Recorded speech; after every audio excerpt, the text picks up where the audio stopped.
Estatuto da Criança e do Adolescente, o tema de hoje é as medidas aplicáveis aos pais ou ao responsável legal.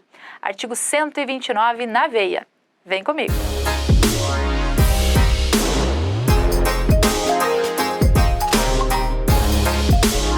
Galerinha, a respeito das medidas aplicáveis aos pais ou responsável legal, é interessante você saber que, antes de olharmos para elas em espécie, que pais ou responsável legal podem sofrer essas medidas, receber essas medidas, que inclusive a seu próprio bem.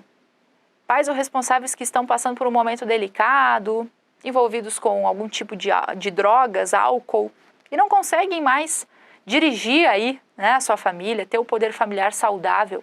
Então são incluídos em programas assistenciais, de acolhimento, tudo em benefício do próprio grupo familiar, tá bom? Então as medidas aplicáveis aos pais ou responsável legal nem sempre direcionam ao fim do grupo familiar, tá bom? Presta atenção, a gente já vai ver elas em espécie, cada uma.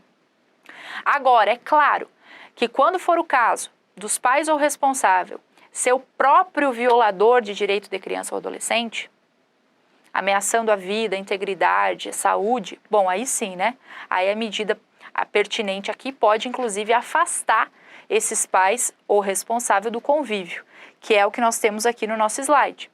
A hipótese de maus tratos, opressão, abuso sexual vai gerar o direito à autoridade judiciária de determinar o afastamento da moradia comum.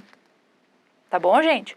Esse afastamento da moradia comum já dá direito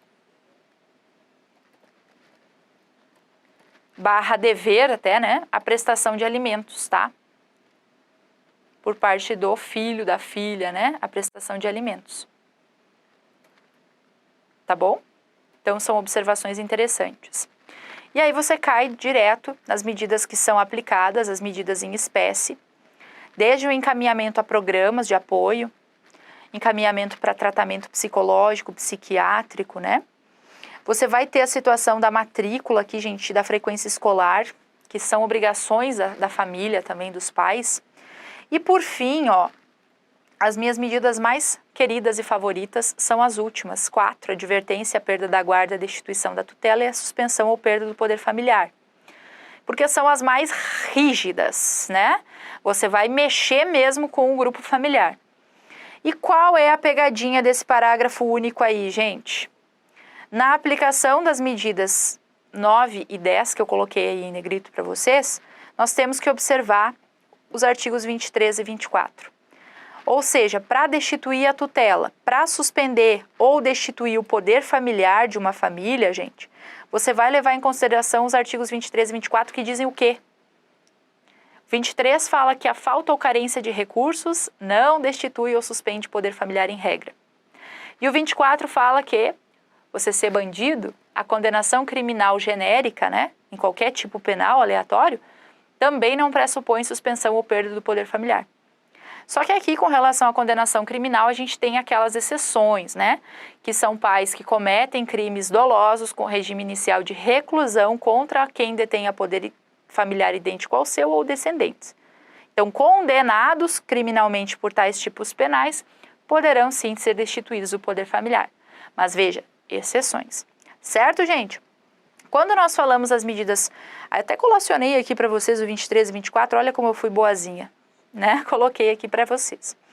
E quando a gente fala, vou fazer um gancho, em medidas aplicáveis aos pais ou responsável legal, é extremamente importante você saber que essas medidas elas podem ser aplicadas, gente, em benefício do grupo familiar, em benefício da criança e do adolescente, ainda que não pareça ser assim, tá bom?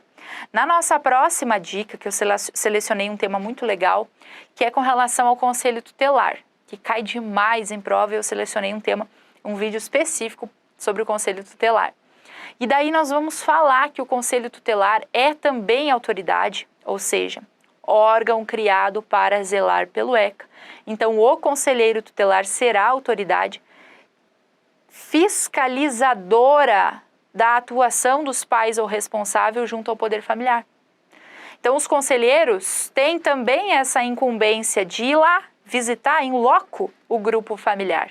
E daí, Uma das temáticas que a FGV mais curte é perguntar o que o conselheiro tutelar pode fazer quando verifica a ameaça ou a violação de um direito de crianças e adolescentes. E sobre essa temática, nós vamos ter uma outra dica que eu separei com todo amor e carinho para vocês, tá bom? Então, cuidado, as medidas pertinentes ao pai ou responsável legal devem ser aplicadas sempre aos moldes do que diz o ECA, em benefício de crianças e adolescentes. Lembre-se do princípio do superior interesse. Nem todas as medidas geram suspensão ou perda do poder familiar. Nem todas as medidas impossibilitam a comunicação com as crianças e adolescentes, certo? Muito cuidado. Vai depender sempre das peculiaridades do caso concreto. Tá bem, gente? Fico por aqui, com mais essa dica. Um abraço, um beijo e até o próximo tema.